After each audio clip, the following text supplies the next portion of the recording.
Day one in the books, 4-0 with 3 perfect scores, which should have been 4 perfect scores if Richie Edhouse could throw doubles better than I can. His percentage of hitting darts in that first game was the same that I throw. If he would have had a good game, it would have been 4 perfect scores. I'm happy. Here's my review and my predictions for tomorrow.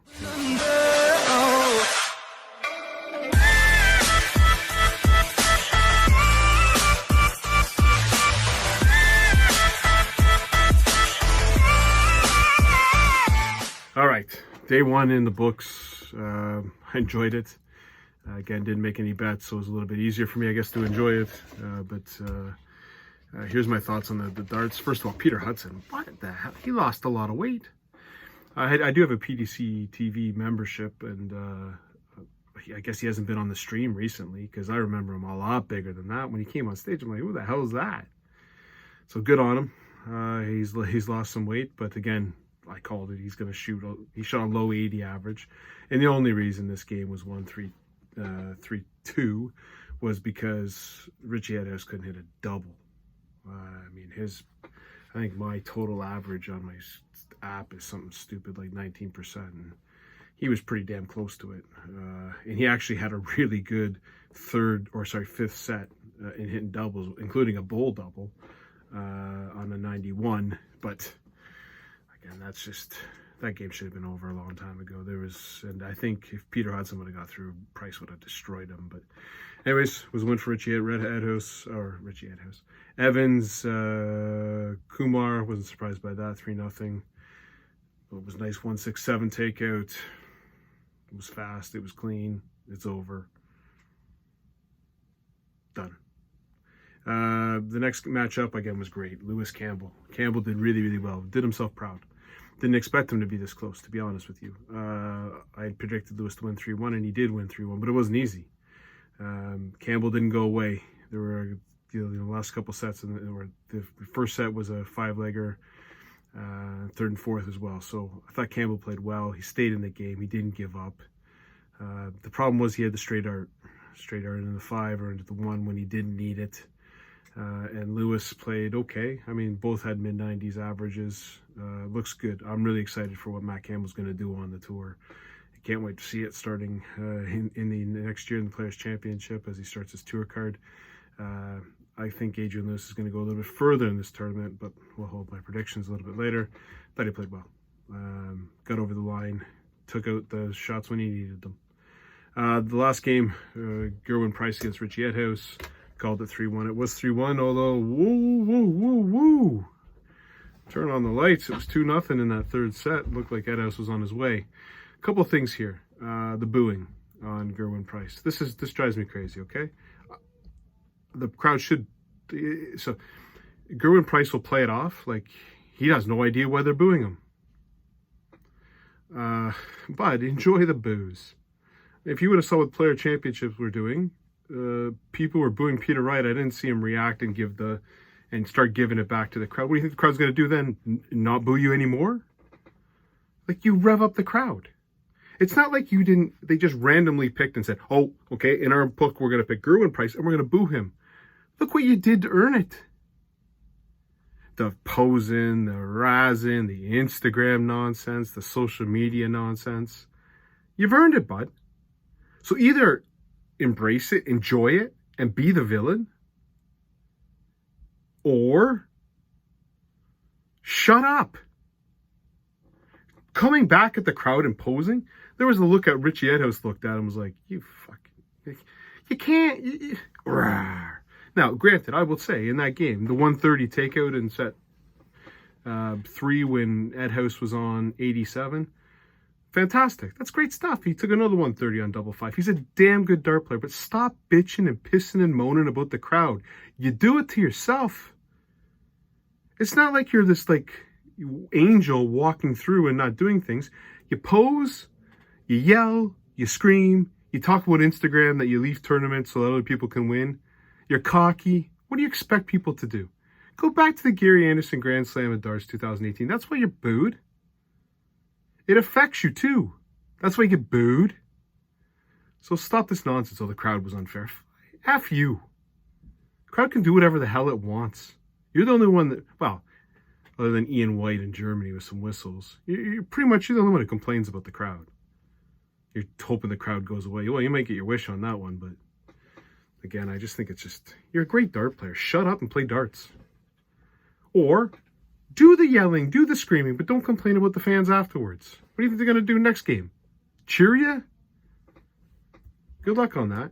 The other thing I want to mention in this game, Richie Edhouse took the 2-0 lead, and he had the throw where he's doing this. Kind of something I do. He's doing this. Then all of a sudden he goes down, he gets the 2-0 lead, and he's not doing that throw anymore. He's kind of doing a half throw. He's kind of throwing it. He changed his throw. Is that pressure that got to him where he changed his throw? Because he certainly didn't play good in the third leg of that third set. On the last leg, he went back to this throw. He was doing this, and then he was doing half throws. Maybe the pressure got to him, and that's how he handles pressures. He starts doing those kind of half throws. I don't quite get it, but that certainly had an effect on the game. All right, let's get into tomorrow. So tomorrow I'm going to make some bets. I'll share them as we go, but here's the couple games that are up. Again, I think it's going to be a tougher game tougher games to pick, certainly in this round, than it was yesterday. If I go 8 for 8, I'm going to be pretty damn impressed. I don't suspect I will, but I will try. First game up, Steve Lennon against Matters Razma. Steve Lennon, just something about Steve Lennon. Like his throw. If you remember last year in the World Darts Championship, he was hitting doubles like Richie Edhouse did against Peter Hudson. Just something about him. I don't get it. He just can't get over the line. Matters Razma is going to probably go at 19 the whole time. They're pretty evenly players, but just based on what I've seen Steve Lennon do when it comes to double time and crunch time, he hasn't had a good year. Razma's hit a 9-darter, I guess. He's won a game in the World the Series. Yeah, I'm going to take Razma to win this one. He'll be part of my bets, and I'll talk to you a little bit later about that. But it's going to be a close game, but I'm going to say 3-2 Razma. Next game up, Scotty Mitchell against Chris Landman. I don't know a lot about Chris Landman, but I know Scotty Mitchell will take 97 years to throw a dart. So if you want to go get your coffee, go to Tim Hortons, probably grab a bagel. You probably sit in that car lineup that's all the way out to the road. By the time you get your coffee and your bagel, you come back, 2 legs might be done. So I'm certainly not looking forward to the visual of this. Scott Mitchell's the next champion, BDO champion. I suspect he's going to win this one. I don't know, again, a lot about Chris Landman, so I'm kind of going in blind here, but I will take Scott Mitchell to win 3-1. Next matchup will be the exact opposite of Scott Mitchell, the boring, dry. We have Canadian John Norman Jr. against Chaz Barstow. If you want a good YouTube video, just put in John Norman Jr. The man goes crazy when he hits a single 9. It's going to be the best walk-on, I guarantee it, in the whole Darts Championship. Well, who knows what Peter Wright's going to come out, maybe as Rudolph the Red-Nosed Ranger at some point, but it's going to be fantastic. And I am going to be cheering John Norman Jr. Canadian. We lost one Canadian today. We want this Canadian to get through, because I think he would drive Van Gerwen nuts. But Chaz Barstow, not a card holder, but still qualified to get in the World Championship through playing in Players Championship. He's a steady player. He's pretty much the exact opposite of what John Norman Jr. is. He's kind of low key. He's a quality darts player. Now, I'm going to go a little bit with my heart on this one. I want John Norman Jr. to win. Go, John Norman Jr. Do his poses. Can't wait. I'm all in for this one. Get the popcorn ready. Enjoy. I hope it's a barn burner. I'm going to predict a barn burner. John Norman Jr. to win 3-2. Last game of the afternoon session, Daryl Gurney against Ricky Evans. Yeah, Ricky Evans played okay today. Daryl Gurney really, really impressed me in the Players Championship. Steady game, 180s for fun. I mean, it took a big performance to beat him. I suspect he's gonna be more steady certainly than Ricky Evans. Again, Evans on his doubles, I always worry. Gurney's just that consistent player.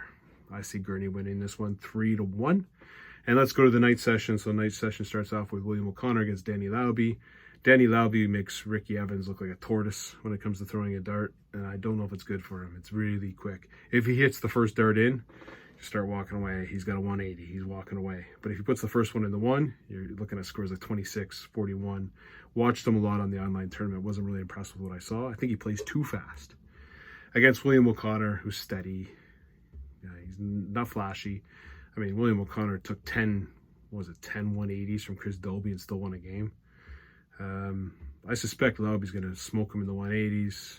I think Lauby will take a set. Both of these players have the extra incentive of they get probably the worst seed you can get right now, Glenn Durrant. I mean, you basically, not that it's going to be, but it's a nice ride into the third round. At least I think it is. Whoever wins this should get into the third round. So I just think William O'Connor is just a better player right now. I think Lauby with a little bit more seasoning goes to Q school, gets a card hopefully, starts to get some more time with that throw. It will be a really exciting player down the road, but I see William O'Connor winning this one to 3-1. Next one up is Ryan Meikle against Fabian Schmutzler. I don't know, sorry. 16 years old. Can you imagine 16 years old and you're in a world championship? On the development tour, won three development tour on the European side. Don't know a lot about him. Other than he just started joining the tour when he was 16. The fact the 16-year-old qualified for the tournament, that's crazy. And Ryan Meikle, again, is one of those slow players that can drive you nuts. I think, plus, what did he do? 109 average. That's 1 point against Dirk van Duijvenbode, and then he fired a terrible game next one. I think the one thing going against this one for the 16-year-old that maybe Fabian's got a chance is the fact that Ryan Meikle's up against it for a card. He has to win this game to keep his card. It's a lot of pressure. I'm imagining a 16-year-old kid ain't walking in with any pressure. He's just going to go, hey, let's have some fun out there, fire some darts and see where it goes. Wouldn't be surprised if, Mike or Ryan Meikle plays the way he did. Low 80 average is a possibility, but he could also hit an 100 average. I just think, I don't know, a 16-year-old kid on a stage, do you want to trust? If he wins, fantastic. But I gotta pick a player here. So what I'm going to pick is I'll pick Ryan Meikle to win this one 3-1. Next game up, Ron Muhlenkamp against Lisa Ashton. Again, Lisa Ashton was the women's dart player that I thought might win a game when she smoked Jan Decker in the first set. Having watched Lisa all year on the PDC and in the tournaments, she's got the game to beat Ron Muhlenkamp, but it's just not consistent. She's just not consistent enough. Ron Muhlenkamp's going to hit a lot of 180s. He's known for 180s. That's what he hits. Is he going to get affected by playing Lisa Ashton? I don't know. I don't think so. I think Ron Muhlenkamp's just a better player.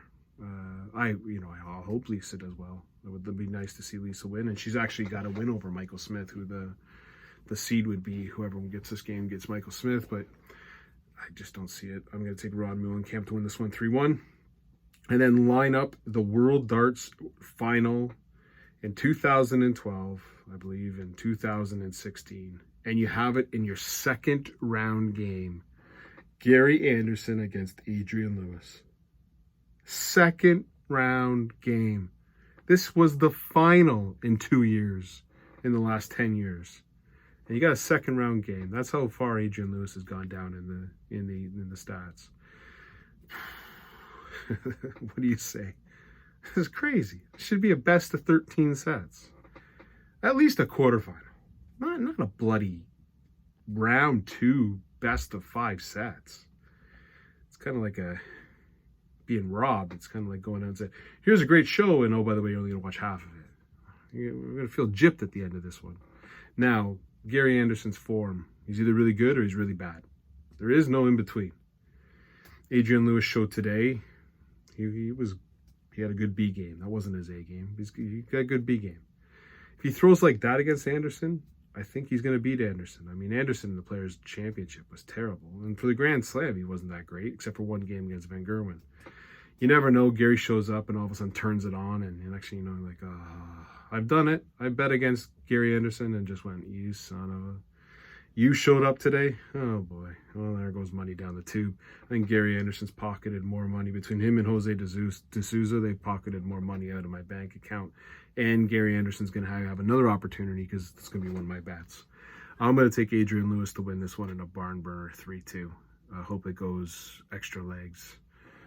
It just feels gypped, only doing 5 sets. But I'm going to take Lewis to win 3-2. So again, Razman to beat Lennon 3-2. Mitchell to beat Landman 3-1. Norman Jr. to beat Barstow in an upset 3-2.